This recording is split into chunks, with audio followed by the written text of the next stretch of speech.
call to order a meeting of the Waco City Council acting as the Budget Audit Committee on June 22nd, 2021 at 9:56 a.m. All council members are present except for Councilmember Borderoud. To provide an opportunity for the public to address the committee on any agenda item, and speakers will be allotted one 3-minute presentation regardless of the number of agenda items the speaker wishes to address.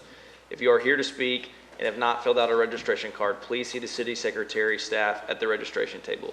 If you have handouts, please let us know at the beginning of your presentation and staff will distribute these to committee. Esmeralda, do we have any registered speakers? No, sir, we do not. Very good.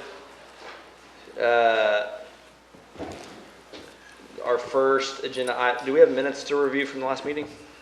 No, sir, we normally don't include minutes in a special meeting, but you'll have both sets in the next regular meeting. Okay, very good.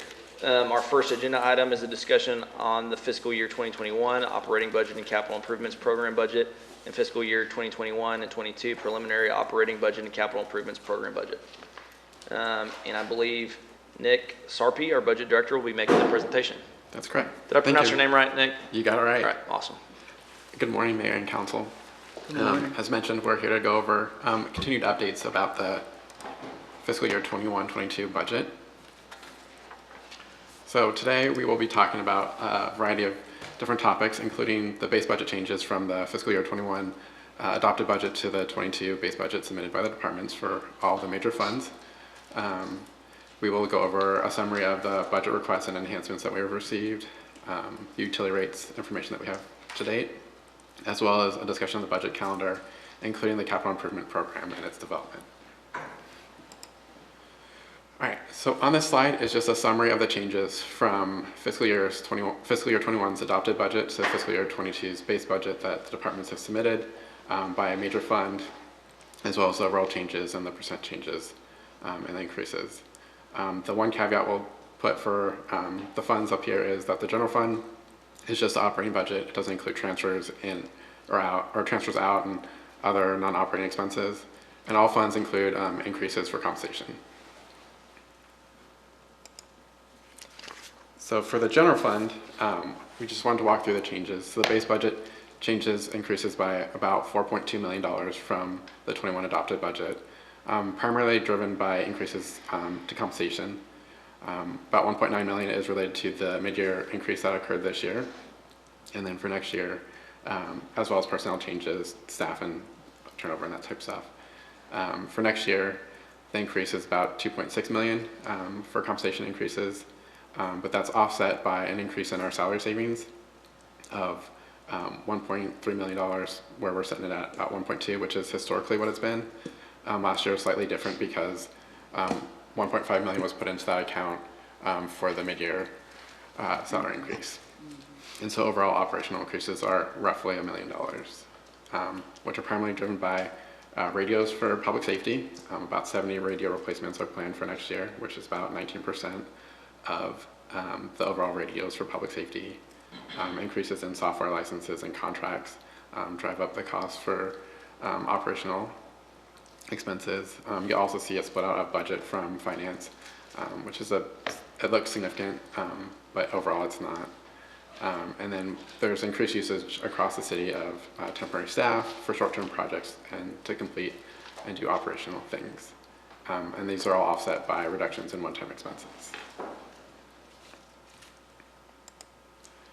For the enterprise and amenity funds, the significant changes that we saw were decreases in debt service for water and wastewater, reduced capital for WMRs, whereas solid waste saw an increase because of increased debt service as they continue to plan the landfill and do all that work.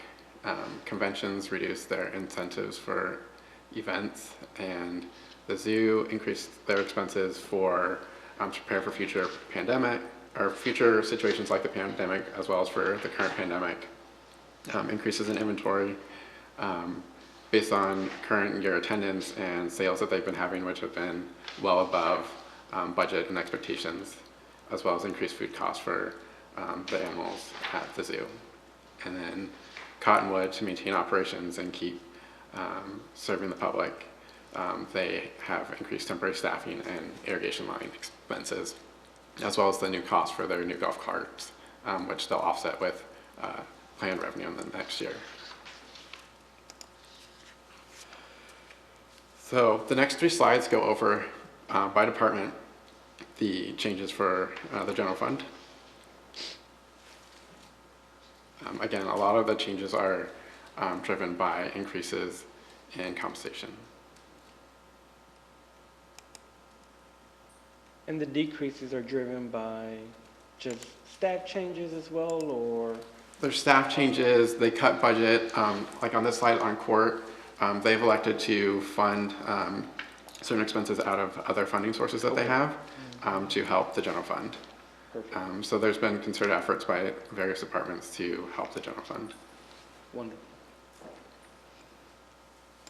And then this last one, the miscellaneous, the reduction is strictly related to the salary savings change.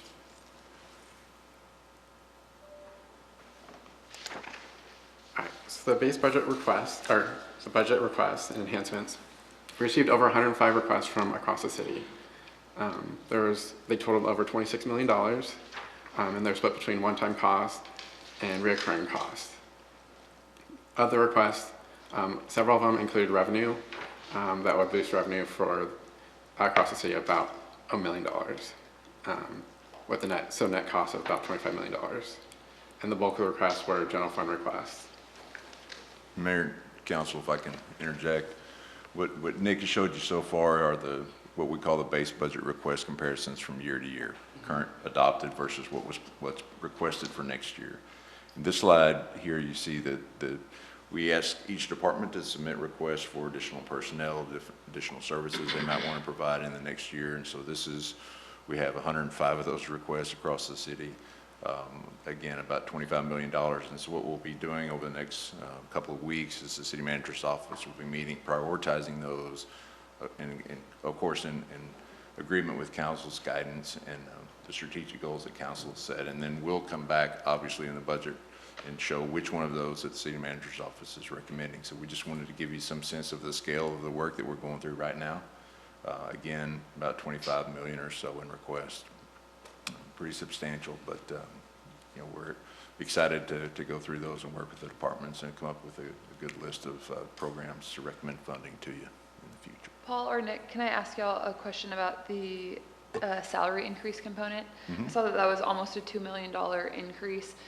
We've talked kind of on and off about setting the base city wage at $15 an hour. Would this include that in this new base budget? Right now, we're looking at a number of different elements, and that being one of them, certainly, and trying to get that minimum city hourly rate to a competitive rate in the marketplace. Okay. So that will be an element of it.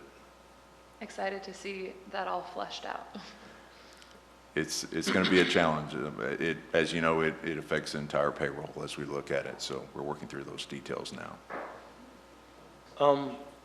Holmes over here, I don't want to interrupt this presentation but too many times here, but Sure. since a couple of folks have already spoken, I'm not understanding, why are we comparing to last year's budget? Should we be comparing to last year's actual results? Well, we're comparing to last year's budget to give you some sense of budget to budget, what the requests are. Yeah. Scale, but I mean, that's a slippery slope to start saying, you know, here was last year's budget, even though we beat it by whatever, 10% or over or under, we should be comparing. Well, it's this year's budget, it's the current budget. Yeah. So we're comparing to the current budget that's not finished. Understood, but we're what, 6 months, Right. 3/4 in Right. now? So we should have I mean, I know where this is the first step Right. in establishing a budget. So I just want to, Right. I want to appreciate the context of it here. We have better information to, I think, develop a budget off of in the final analysis. Sure. And we'd considered projecting year-end numbers for this year, but yeah, we thought it would be simpler and just to draw the simple comparison of current year budget to requested budget for next year, recognizing that as we get in the process, we'll certainly show you where we're at actually in the current year. So. Yeah. Okay. As long as this is just kind of general framework. It's intended to give you a general sense of where we are today, and as we move into the budget document. Because this following and then also just, okay, 3% change. Okay, I see it there. All right, continue. I'm having some issues just with I just hate comparing when you don't have an actual number in there that you're comparing to, it just seems like you're so wobbly, it's not really that meaningful. But, okay, let's go. Okay. Go ahead, Nick. All right, on the next slide is the proposed utility rates for several of the utilities, as well as the average monthly bill that a resident would see. So for solid waste, there's no increases in rates, except for a 10% increase related to commercial roll-off per service fee. Municipal drainage or stormwater rates will be as previously approved by the mayor and council. And water and wastewater rates are currently in development as we work to evaluate them and consider all funding sources to help minimize potential rate increases. And on the water side, I'll just interject in water and wastewater. As council's aware, we have existing debt that we've issued that we obviously have to pay for.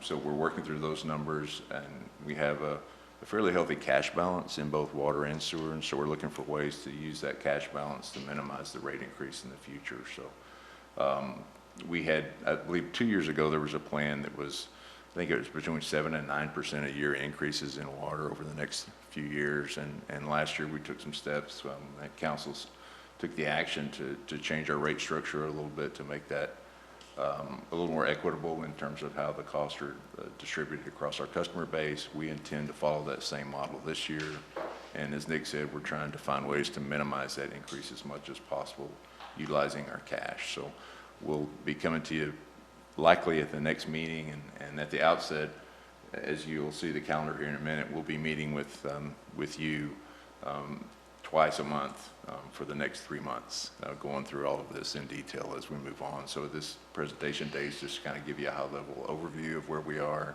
and we'll be deep into the details over the next 3 months.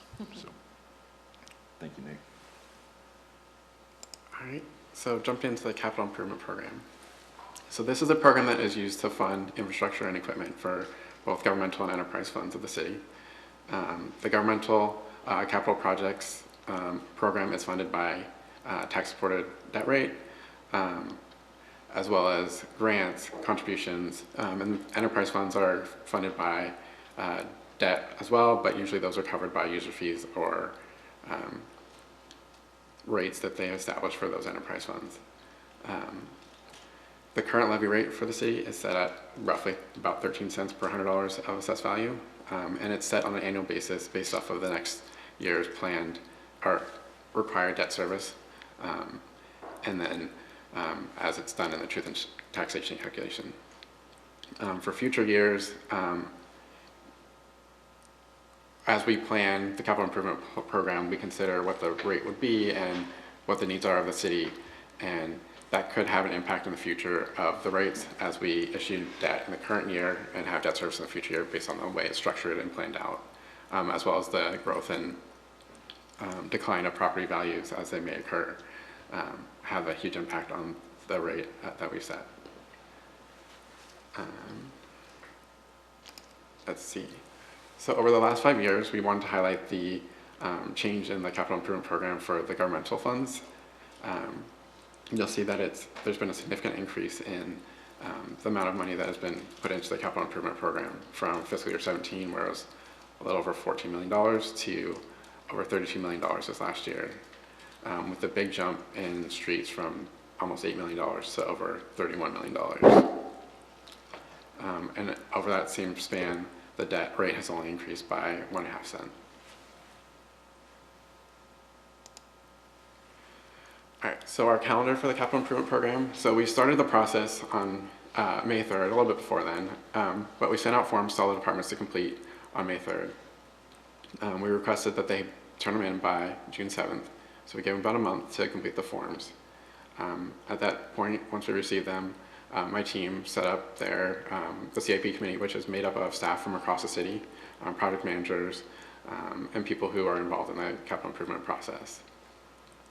They'll review all the requests and rank them and evaluate them as part of the process. And then today, obviously, we're talking about the calendar. We'll then have all the departments present the CIP request that they submitted to the committee. in early July.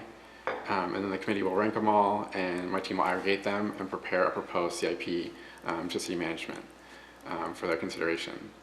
As part of the process, we'll continue to update mayor and council about what we've seen, what we're receiving, the proposed CIP, the status of it, make tweaks as we go through.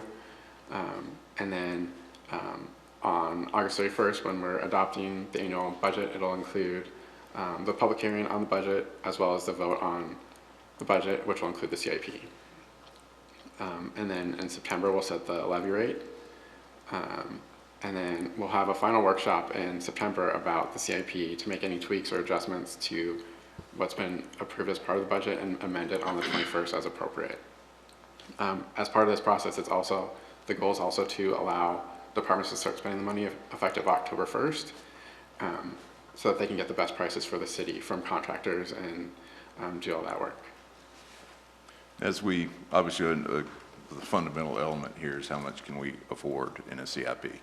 And we're zeroing in on some numbers there and working with our financial advisors on that. And over the next few weeks, as this work is going on at the staff level, we'll be working with the committee and talking with you about options in terms of what that capacity will mean and how much we can afford over the next few years. And then those discussions with you, along with the work from staff, will dovetail into the manager's recommendation to you on a capital improvement program. So we've got a lot of trains leaving the station at different times, and they're all going to come back at a point. But we will be having some detailed discussions with you about your preferences for strategy on capital improvements and debt capacity going forward. All right, and then the overall budget calendar, just some updates. We'll be back again in 3 weeks on the 13th of July to give you more updates, including about the American Rescue Plan, the tentative budgets for some of the smaller funds of the city, as well as the capital improvement program update, where we're at, what we found through that point, a summary of the fee changes, major fee changes, with the hope of having the full schedule for you by then. And then a discussion of the city manager's office preliminary rankings of the budget requests. Just a reminder that the tax rolls from the appraisal district are due on the 25th of July. And then we'll be back that Tuesday to provide you with the preliminary voter approved tax rate and the no new revenue tax rate, as well as the proposed rates that'll be in the budget that you'll see submitted that Friday. And so we'll submit the proposed budget on July 30th to you and file it with the city secretary and post it on the internet. Then we'll be back in front of you on August 3rd as part of the work session to present the budget. We'll also submit the appraisal rolls, the tax rates, and the collection rate that's used as part of the budget. And we'll have a resolution to set the public hearing for the adoption of the budget that's for August 31st. We'll then have, as mentioned before, several CIP workshops with you to over that plan. On the 17th, we'll also have the resolution to set the public hearing for the proposed tax rate, as well as the first reading on the ordinance setting departments.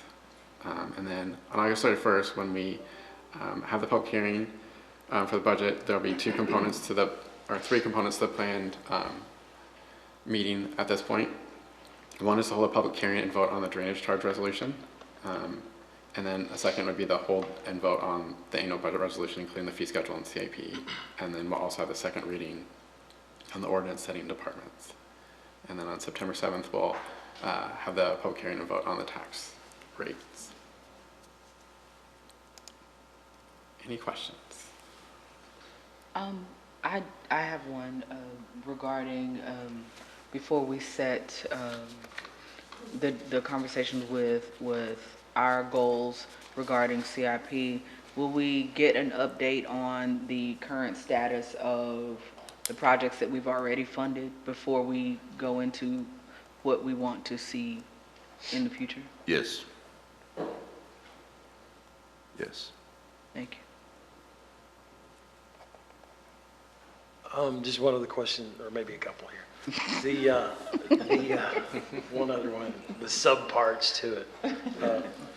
So the next time we'll see any kind of detail on the budget will be July 13th. I mean, as far as, will we see anything before then, or I guess the next official look as far as the detail and the year over year and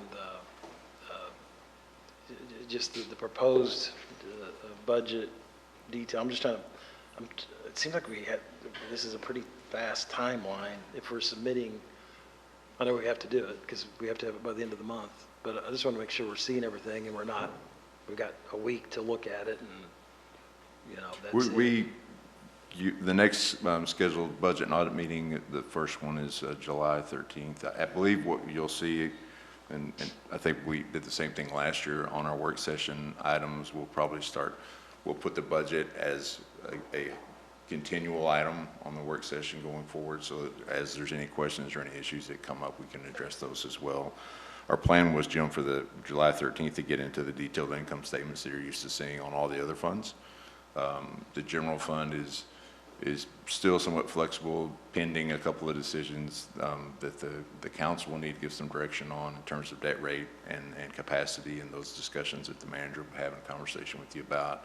And ultimately, it's all dependent on the rates or the values that we get from the county July 25th. Right. So that's a big challenge for us. The schedule requires us to submit the budget by the end of July, and we don't get the roll until the 25th. So we'll be dealing with estimated rolls throughout that process. And a lot of cities, after the new law was passed, a lot of cities started submitting budgets based on estimated rolls, which we kind of did last year as well, and we'll probably have to do the same this year. So we'll be working with you July 13th with some detailed income statements, looking at most of the other funds. General fund will probably be delayed, just pending debt rate discussions and the final value. So, my plan is just as last year we had, as I said, we had that item on the work session, and any questions that came up from council or that's something we need to report on you, we can do that at the council meetings as well. So we have council meetings and budget and audit, essentially 4 chances a month to bring items forward. So we'll have, within the next couple of weeks, we'll have some kind of level of detail that backs up all this. Certainly on the major funds, I'll caveat it and say probably not the general fund just yet. Yeah, I'm trying to think of what actual we'll have available. Let me see, because the second quarter's not over till the end of, I guess, next week, right? Right. The third quarter. Third quarter, yeah. The third quarter. So that part won't be available for us to mid-July at the earliest to look at the through June numbers. We could wrap that part up so we can see third quarter actual and then extrapolate or interpolate the fourth quarter based on last year. Right. I think that would help me to know what actually happened, because again, I don't want to beat the dead horse here, beat the drum. I will beat the drum of we need to be comparing it to actual numbers, right? Not last year's budget, which we may have. You set a budget to beat the budget, I would submit, and if you beat the budget, that should be your new standard. Right. And again, typically, I think we show the current year budget and a projection for this year, and then the request. So that's what we'll do, with some assumptions of growth and some assumptions of need. You know. Right. But also, if we could have available the actuals from 20. I'd like to look at a trailing 3, I guess, is how I would normally look at budgets. Look at 19, 20, kind of a projection, and then 20. Right. Usually we show, I think that in past documents, we show the actual from the previous year, the budget for the current year, the projection for the current year, and then the proposed. Kind of a 3-year look. Yeah. So you're kind of looking at a trend at the same time. Another question on there was a nice slide that was put together. I liked on just how the rates would kind of stay the same. Are we going to be looking at also all the rates across the board on all of our fees and utilities, and the 20-page document that says yes, sir, the fee schedule. We'll be looking at that, and the departments have submitted fee schedule changes as well, so you'll see usually we highlight those. They're easy to find in that document, so you'll see some changes there. the fees for stormwater will be part of that process as well. And what else? I think those are the main things, but yes, you will see the fee schedule. And as far as rates go in water and sewer and solid waste, as Nick said, we don't see any changes in solid waste rates this year. And water and sewer, we're trying to keep those as low as we can. Great. And, you know, obviously the goal is always zero, but with issuing debt for previous programs and all the work we're doing, there's probably going to be some numbers there we're going to have to work hard to keep that at zero, but certainly a minimal rate increase is what we're targeting. And then I know in past budgets, we've always said, yeah, we're going to change this rate to whatever, $12 a ton to $12.25 a ton. We never had received the context of what that does to the overall revenue, or I'd say never, Sure. rarely. But if we can make an effort to, if we are changing a fee, Show you I'd like to the understand the context revenue of the impact. Sure. Another question on, are we going to have some feel or some level of report on the new fees that we're incorporating, or the new, like the impact fees and the stormwater fees? And historically, as we've been taking that, I guess, we've been taking that out of general fund, you know, very, very, very little, because we haven't been able to keep Right. up with it, right? Right. So anyway, will we have some sort of budget there too, revenue budget? Yes, there'll be revenue projections for those. Now, impact fees are going to be budgeted in their own fund.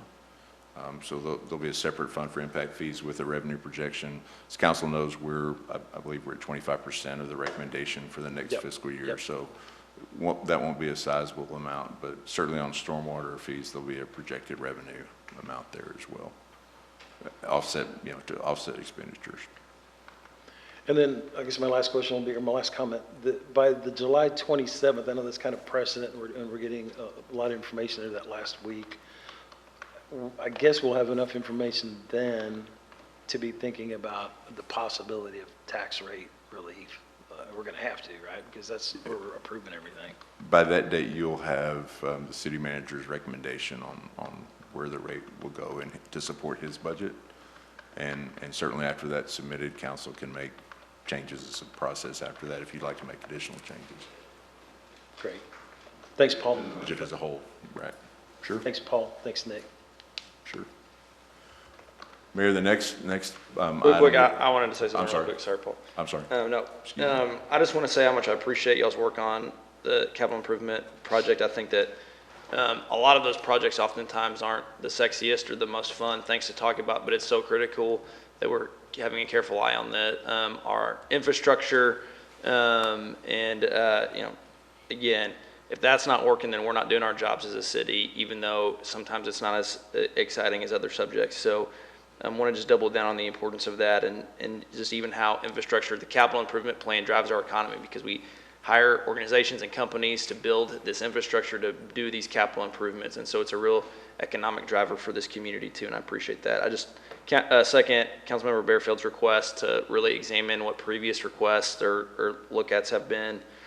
And then also want to just make sure that, you know, for many of these capital improvement projects, staff's going to be the expert on this. Y'all know, hey, if we don't do this capital improvement now, then this is going to crumble, and so we're going to have to bump it up. So look forward to hearing y'all's recommendations on that as well. I'd like to have this is a future agenda item, but I think it kind of ties to this conversation a little bit about revenue.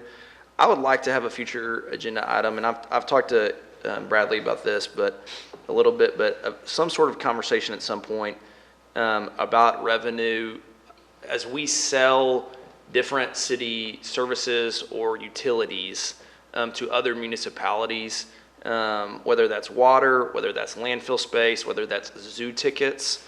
Something that I think that I want to really examine is other municipalities in the region that we sell these things to. That list goes on. And these other communities oftentimes have a lower tax rate than ours.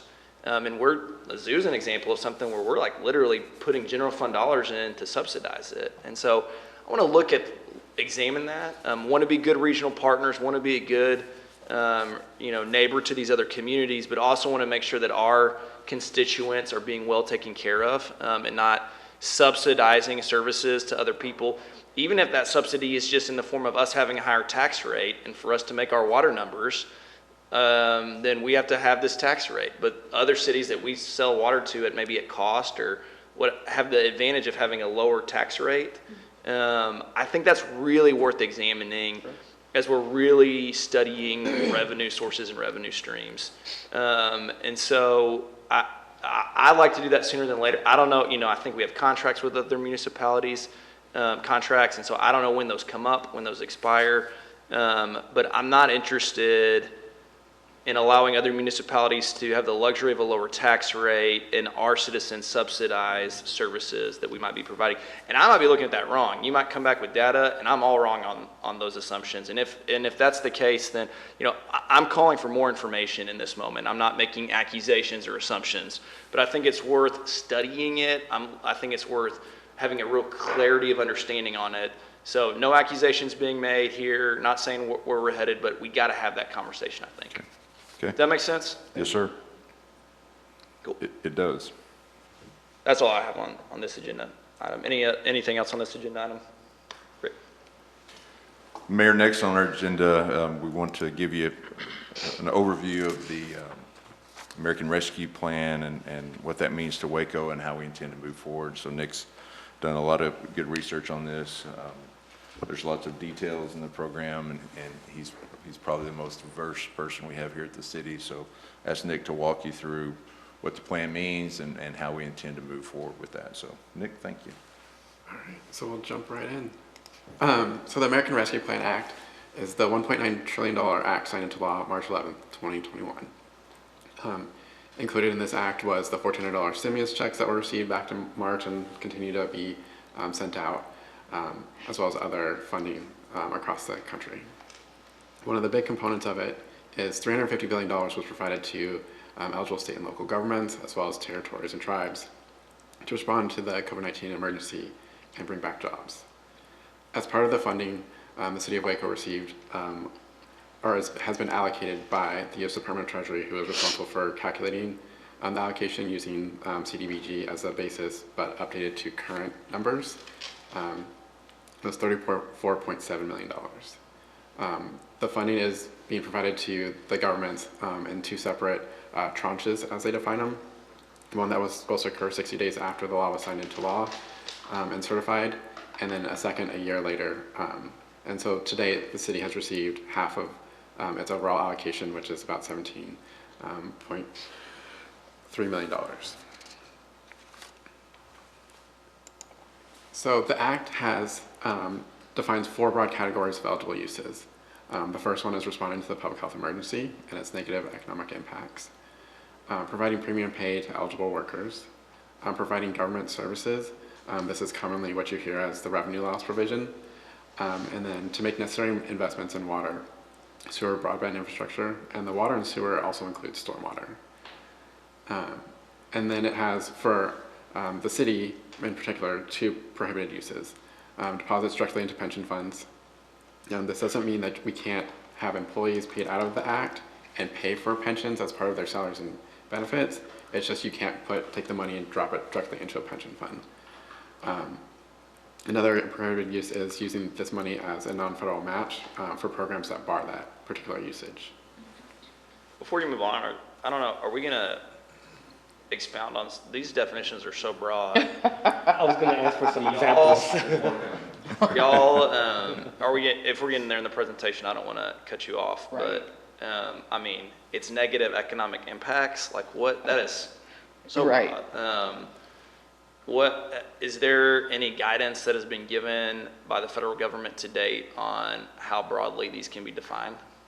So, yes. So there has been an interim rule that's been issued by the U.S. Department of Treasury. They issued it middle of May. And because it's an interim rule, it's not finalized. They're still going through the comment period. They're making justifications for it to be an advanced rule that becomes finalized under the Federal Register. But they still have to go through the process. They're expecting it to be finalized in July or August, depending on the speed of the federal government. That more broadly defines what Treasury is their perception of how the funding could be used. or how they feel it should be used. The narrative, the interim rule is very narrative in nature, and talks about how the pandemic and the impacts it's had on various groups and organizations. And so it is defined a little bit more broadly, but they purposely are more specific, but they made it very broad and on purpose to allow flexibility for governments to use the funding to respond to the emergency as a government in particular defines it. So they didn't want to get too much into the weeds. They wanted to provide that flexibility for all governments to fit their particular needs, because every government in every situation is going to be different. So Nate, because the parameters have not been finalized, the money that we've received thus far, are we just holding in an account until we have finalized parameters on how we can and cannot spend the money? So yes, we're going to bring a budget I'm amendment. ahead of you, and I'm sorry. We're going to bring a budget amendment, no, you're good, at a future council meeting to move the money and establish a separate fund to separately track the expenditures under the act. So we'll bring an amendment to recognize the revenue and appropriate the funds at that point for the first half. And then next year when we get the second half, we'll do the same thing at that point. Wonderful. Thank you. Another question. What is providing premium pay to eligible workers? What is that? How do you broadly define that? So they define, so in the interim rule, they have a definition of eligible workers. It's mainly like their perspective, and the way they define it is more like your frontline workers. So you're people who are dealing with the public, who are interacting and are more exposed to potential exposure and could get sick. And they go even further in interim rule to talk about that usually they're typically the lower paid staff, who it might be more advantageous to have them because it's harder to keep them because they're putting themselves at risk. And then for the infrastructure investments like water and sewer, that is not necessarily tied to the pandemic. It's just a category for the utilization of these funds. Is that right? As far as they're concerned, it's tied to the pandemic and economic recovery, because if people don't have access to drinking water or Okay, understood. wastewater services and stuff like that. That's the connection to the pandemic. Right. For those, yes. And the difficulty with broadband since, the pandemic. So all of that is a because, right? Right. So for broadband, they talk about like for students and stuff like that who Correct. don't have access at home Correct. to do remote learning and things like that. Correct. Did you have more? So those 4 categories are expanded into about an 80-page document. Say, so there are parameters. They're not parameters right now, but But there are. parameters. Oh, yeah. There are yeah. categories, and then there are suggested Sure. lists of eligible uses. So as Nick moves through the presentation, we'll talk through kind of how we see this maybe playing out going forward. But yeah, there is significant guidance and an interim level at this point. And as we move forward, my question is, and I'm sure you'll address it, as to how we ensure that because, city has received funds and county has received funds, that we're not duplicating efforts. Good point. Yeah. Yes. All right. So the period of performance under the Act, basically the Act states that the cost can be incurred beginning March 3rd, when people had the assumption that the law would be signed in, or the Act would be signed into law, all the way through December 31st, 2024. The proposed rule, the interim rule, defines incurred costs in compliance with other federal guidance, which basically says that as long as you've obligated the funds by December 31st, 2024, you can spend them through December 31st, 2026. And this is on purpose because of like water, sewer, broadband projects can take a significant amount of time to do. Some of the reporting requirements for the funds are there's going to be an interim report that's due at the end of July, or through the period at end of July, due August 31st, and then there will be quarterly reports thereafter. All right, so what is the city doing? So as mentioned, the interim rule, we're using that as a guide to help us evaluate potential usage of the fund. We already talked about the budget amendment that we'll be bringing forward to you in the next couple of weeks to establish a new fund to track and ensure compliance. And then city staff and city management has been brainstorming ideas on usage of funds, looking at establishing various allocation buckets, such as like city uses, assistance to households, small business assistance, and a contingency, and various other categories. The contingency, for example, is to, in compliance with like the rules guidance, which is to be flexible to adjust as over the 4-year period as appropriate to the needs of the city. And as part of our plans, we plan to begin engaging the citizens. We're looking at a budgeting tool that would be put online that allow citizens to actively look at the $17 million that we've received and play around with it and suggest their suggested usage. And staff would get back a response when people fill in information so that we can categorize that and look at all those responses and factor those into the proposal that we'll submit to council. And this should help us understand what community needs and assessments are for the usage of the fund. And then at the same time, staff is also looking at revenue loss, calculating it, determining what it is, and the parameters of the Interim Rule, which specifically defines how you calculate revenue loss and what is considered revenue under their rules. And lastly, again, we'll submit a proposal to you for the usage of the first $17 million, but also thinking broadly for the full $34 million and the use and the plan over the next several years. So just fill in a little here, what we've talked about and what we've seen other cities have done, and we've talked to some different groups that have done work for other cities and communities in this regard. The approach seems to be most successful to set aside these buckets of funds, in other words, to allocate it into some different buckets. And then the city uses, primarily that's ultimately council's decision on how you'd like to use those. And that bucket is essentially the infrastructure items as well as the revenue loss numbers that we'll be calculating. And that's ultimately council's decision.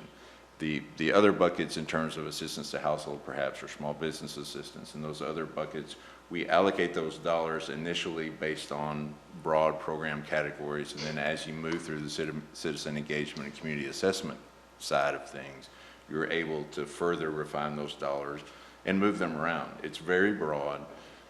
As Nick said, $34 million can be used in a wide range of areas, and so council has the authority and ability to shift those dollars around as community assessment and community needs are further identified. You might want to move some from one bucket, let's use that, to another one. So starting at that level, starting with these broad buckets and ideas underneath those buckets, and then going through that citizen engagement and community assessment process helps you further refine how those dollars are allocated.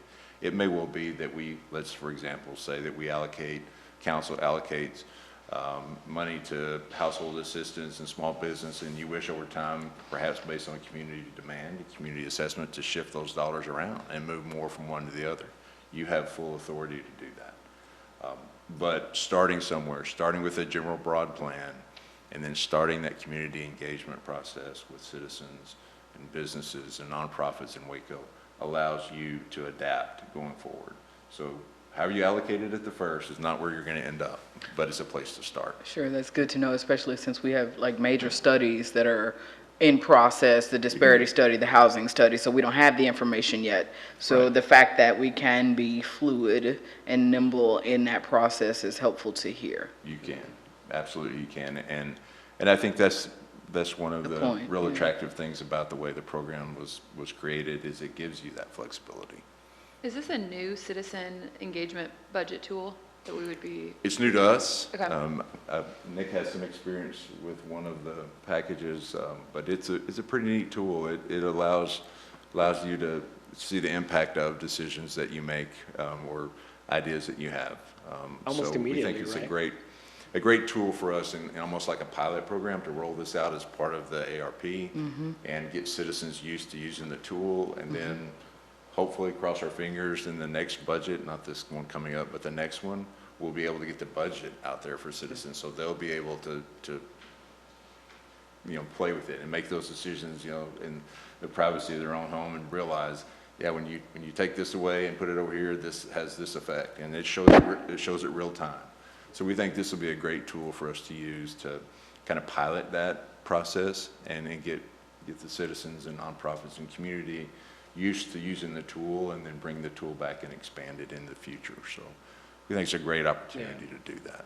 That's so exciting to know that Nick already has expertise in this and can kind of guide us through the process, but knowing that we are moving in the direction of participatory budget creation, and this council really values hearing input from community leaders, whether we are appointing a new police chief or deciding what to do with federal dollars. So this is a huge win and really reflective of our values, so thank you.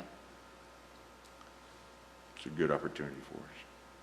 I agree with Councilmember Palmer. I think it's really important for us to really engage the public. I have some questions about this interface app just because as someone who has participated in best of campaigns through local magazines or other things, there's a gamesmanship to that sometimes. And it's like, hey, if you get all these people to just like fill out, like this is what we want, then it could skew the results. So I would just encourage us, however we're going about getting public input, to make sure that we're ensuring that we're really procuring the real publics. I think that there's obviously pockets of people, whether that's because of age or socioeconomics, that don't have access to technology. So want to make sure that as we go about seeking public input, we take a balanced approach to that and really come back with the data. But I think that one of the struggles that this council always faces is how do we engage the public to hear from them well. So like Councilmember Palmer said, I really applaud the effort behind new and innovative ways with which to do that. My challenge is just to really ensure that whatever we procure, whenever we're procuring information, we're being sensitive to the fact that we have a broad, large, diverse community with different traditional means with which they communicate their opinions, and I think that needs to be contemplated in this. Mayor, can I chime in real quick while we're still thinking along those lines? Sure. I know that like cities like Nashville and Oakland, and I'm sure a wide range of other cities have done kind of like a people's budget. So I'd just be curious to see if staff could look into other communities that have done this really well and really creatively. I know Oakland did like a chalk art version of a budget, I think either last year or 2 years ago, but figuring out how we talk to people at places like Cameron Park that are really very diverse and reflective of our constituent base in a way that maybe wouldn't be at the average neighborhood association or the folks that are watching our social media accounts closely. Good. Those are great comments. And also want to highlight, just for council and for the public, we do have the half of the money has already been received, and we are going to bring an item to council for you to move that money. So it won't be commingled with city money. It won't get lost. It won't get spent on something else. It will be in its own fund set aside. So for transparency purposes, we thought that was important to not let those dollars get mixed in with any others. So we will be moving those out, or asking you to allow us to move those out in July. So Another question I had was, I know that the city went out of pocket a lot to cover the cost of the pandemic. There's a lot of time for a wide variety of reasons and issues. Have we been compensated? Is this the funding mechanism that will compensate us, and have we been compensated already for those out-of-pocket expenses that might have been incurred? So I'm thinking about things like we had police monitoring our testing locations, and that was very expensive. I mean, there's countless things like that we would have never been incurring those expenses but for this pandemic. some of those were expenses were addressed through the CARES program, but what this program allows you to do specifically is to look at the revenue loss that the city incurred overall. So like CVB. We're more, Sales tax. CARES was more designed to fund specific initiatives and get things going to allow you to respond. I think this is more tailored towards recognizing that many cities did lose significant revenues during the time. And they're very detailed, of course, in how you calculate those numbers, but this mayor will give us the tool, or as a vehicle, to replace some of that lost income. We know the general fund last year supported the zoo, for example, almost $3 million. Or the Ranger Hall of The Fame. Hall of Fame. There's a number of examples like that. So the calculation is simply you put all of them into a bucket and compare one year to the next, to the next, to the next, and see what your revenue loss is. And so that's one of the initial efforts from our team internally to run those numbers and figure out what our loss is under the act and how much of that $34 million can be identified as revenue replacement. And those dollars are, I would say, not restricted in the sense that the council can decide once you replace that lost revenue, you can decide where those dollars go. It doesn't have to be within the scope of the program because it's replacing dollars you lost. Does it, and I know they're still outlining the parameters, but is there any mention of maybe natural disasters that occurred within the pandemic that revenues were lost, or, you know, or we had to pay, the city had, or the municipality had to pay for those natural disasters? There is some ability, it's not specifically mentioned, but for example, resiliency of systems. Okay. Water and sewer in particular, thinking about how to provide generator services for buildings and equipment and those types of things. So those things are mentioned in there, and it gives you an opportunity to use those dollars to make those systems more redundant. Wonderful. And the same thing on the broadband side as well. And I will add, when it talks about the revenue loss and the provisions, they do kind of go into those types of things, you know, preparing for stuff. So they talk about cybersecurity and things like that within that, maintenance of facilities and things like that. So it's, again, it's very broad. They purposely made it very broad to allow governments to look at their own unique needs. Wonderful. Thank you. And I guess because a big hit to Waco obviously was in the sectors of travel, tourism, and hospitality. And are there, I don't know how to quantify that. Is that through future marketing, or as the program kind of zeroes in on eligibility? I'll be curious about what we do to address, you know, those parts of the city economy that were hurt. It does address the hospitality industry in particular, and tourism-related industries. And I think as we think about those buckets, those large buckets, maybe when we talk about business assistance, you know, ultimately, council could choose to assist the hospitality industry if you wanted to as part of that. So it does allow for that kind of assistance. Great. In all that, I would encourage us, sorry, Brother. over here. The way the staff's looking at, you know, assistance to small business or tourism-related entities, we're thinking about your strategic goals and to tactically come up with programs. It's not going to be we're writing a check to Hotel XYZ. Correct. There's a program and a thought behind it, not unlike how we approach the small business resource program during the early part of the pandemic. There'll be intentionality behind it. And so I don't want anybody to read the bucket name and think every household is going to get a $300 check. That's not necessarily going to be the proposed approach that we bring to the council. Well, and that kind of ties into what the last thing I was going to say was that I think staff's recommendations are going to be important to this because we have robust goals, budget goals already. And you understand the different revenue sources and the interplay and how we, you know, have a technical understanding of how the city budget works as best as anyone. So would encourage, you know, I think staff's recommendations are going to be important, knowing our council goals and how this can elevate, bolster, improve, empower our goals to be achieved through this fund. So I won't call it a fund, but these dollars. Especially those that are one-time costs, or those that are sustainable and must be budgeted for in the future. So I think that that's something that we've also got to give some merit to. That's right. We have a number of different funding sources this year, probably unlike previous years. Correct. For us to utilize, and I know city manager's instruction to staff has been to identify the right funding source for the right project.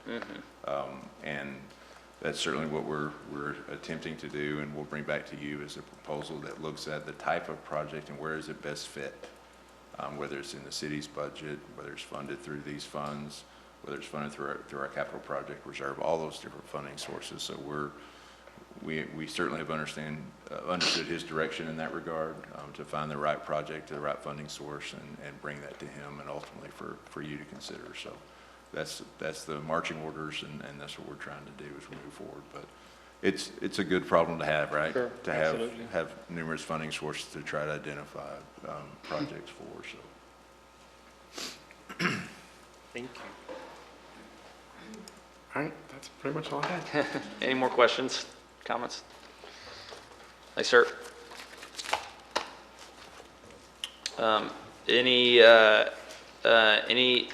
So that concludes both presentations, correct? Yes, sir. Great.